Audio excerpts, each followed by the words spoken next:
Music by Shams Jamil.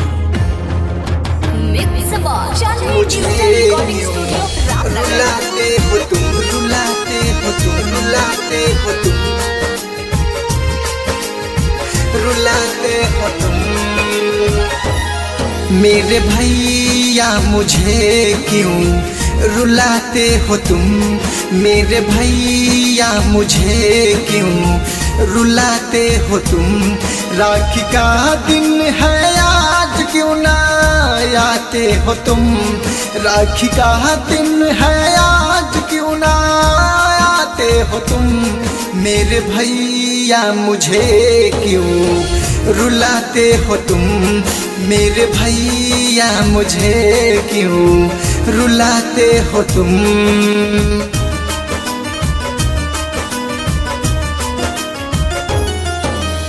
Mix by Chandni Digital Recording Studio, Ramnagar. भैया मुझे रुलाते हो तुम।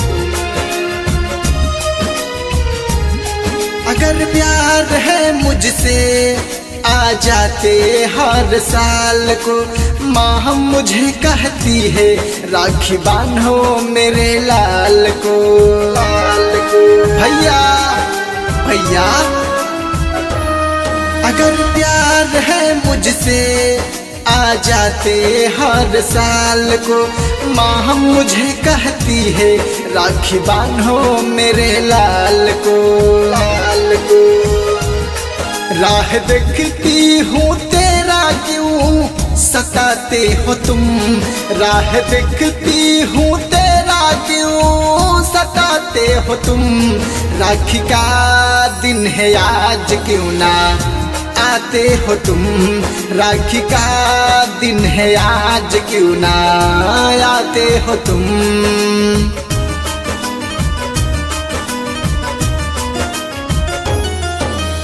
Mix by Chandni Digital Recording Studio, Ramnagar. मेरे भैया मुझे क्यों रुलाते हो तुम। सबके बाह में राखी बांधे लाई संसार, बना रहे हम सबका भाई बहन का प्यार, भाई बहन का प्यार। भैया आ गए। सबके बाह में राखी बांधे लाई संसार, बना रहे हम सबका भाई बहन का प्यार, बहन का प्यार। खुश है मन मेरा क्यों रुलाते हो तुम, खुश है मन मेरा क्यों रुलाते हो तुम। राखी का दिन है आज क्यों ना आते हो तुम, राखी का दिन है आज क्यों ना आते हो तुम। Music, Baghav.